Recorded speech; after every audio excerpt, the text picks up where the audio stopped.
ప్రభు పేరిట మీ అందరికీ నా యొక్క వందనాలు. గత కాలమంతయు మనల్ని కాపాడిన దేవునికి స్తోత్రం.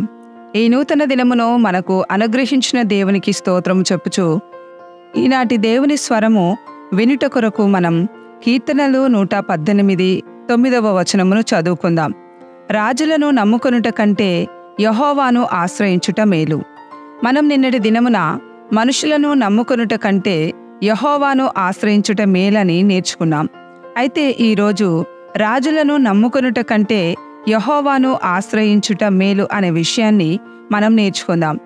అయితే చాలాసార్లు విశ్వాసులైన వారు వారికున్న పరిస్థితులను బట్టి అధికారులను నమ్మి వారిని ఆశ్రయించుతూ ఉంటారు.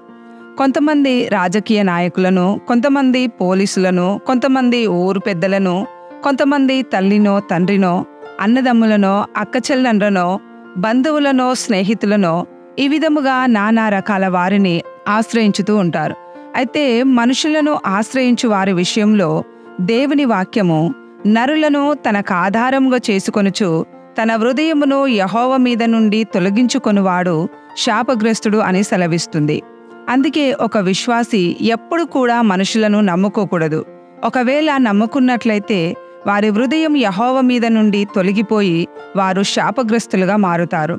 అందుకే ఆ విధముగా నీవు మారకూడదని దేవుడు తన వాక్యం ద్వారా నిన్ను హెచ్చరిస్తూ ఉన్నాడు. మరి ఈరోజు ఈ హెచ్చరికను నీవు విని మనుషులను నమ్ముకోవటం మాని ఈరోజు నీవు యెహోవాను నమ్మి ఆయనను ఆశ్రయించుతావా?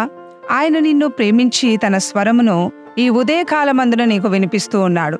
మరి ఆయన స్వరమును వినిన నీవు తిరిగి యెహోవా మీద నీవు మొదట ఉంచిన విశ్వాసంలోనికి వస్తావా అని దేవుడు నిన్ను అడుగుచున్నాడు. నీవు విశ్వాస జీవితమును కోల్పోకూడదని ఈరోజు నీ మొదటి స్థితిని నీకు జ్ఞాపకం చేస్తున్నాడు. గనక నీ జీవితాన్ని ఒకసారి పరీక్షించుకొని చూడు. అలాగే మనుషులను నమ్ముకోకూడదని ఎందుకు చెప్పబడుచున్నది అంటే కీర్తనలు 44లో గర్విష్ఠులైనను త్రోవ విడిచి అబద్ధముల తట్టు తిరుగువారినైనను లక్ష్యపెట్టక యెహోవాను నమ్ముకొనువాడు ధన్యుడు. గనక ఈ మనుషులలో ఇటువంటి వారున్నారు. అంటే గర్విష్ఠులు, త్రోవ విడిచి అబద్ధముల వైపు తిరుగువారున్నారు. గనక నీవు అటువంటి వారిని నమ్మి వారిని ఆశ్రయించినట్లయితే ఈ ధన్యకరమైన జీవితంను నువ్వు కోల్పోయి శాపగ్రస్తమైన వ్యక్తిగా మారుతావు.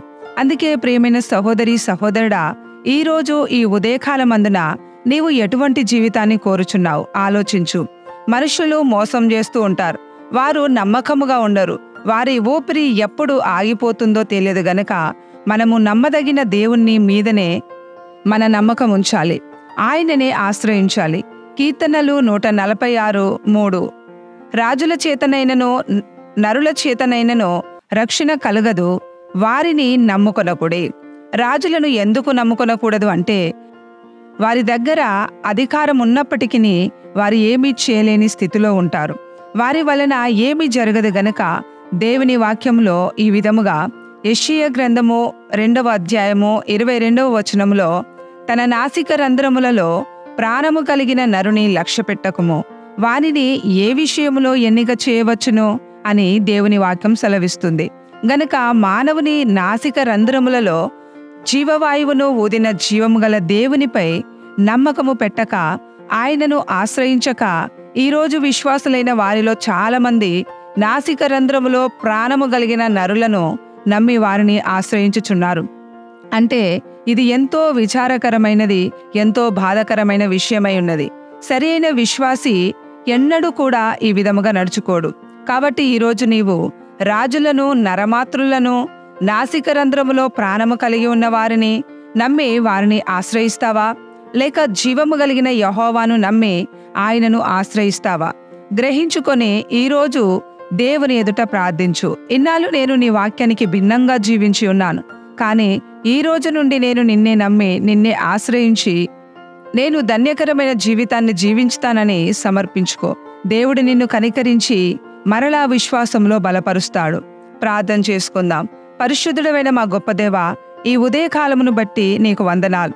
నీ వాక్యమును బట్టి నీకు వందనాలు. అవును ప్రభువా, మేము ఈ వాక్యమును ఎన్నోసార్లు విన్నాం, ఎన్నోసార్లు చదివి ఉన్నాం. కానీ పరిస్థితులను బట్టి ఎన్నోసార్లు మనుషులను నమ్మి వారిని ఆశ్రయించినందుకు మమ్మను దయతో క్షమించు తండ్రి. మేము శాపగ్రస్తులుగా మారకూడదని మాకు నీ స్వరాన్ని ఈరోజు వినిపించావు. అందును బట్టి నీకు వందనాలు. ఇక మీదట మేము ఏ పరిస్థితి వచ్చినా, ఏది ఏమైనా సరే, నీ వాక్యానికి భిన్నంగా జీవించకుండా మేము విన్న ఈ వాక్యము చొప్పున జీవించుటకు మాకు సహాయము చేయమని, మేము చేసుకున్న ఈ సమర్పణలో స్థిరులమై ఉండుటకు నీవే మాకు సహాయము చేయమని యేసుక్రీస్తు నామములో అడుగుచున్నాము తండ్రి. ఆమెన్. అందరికీ వందనాలు.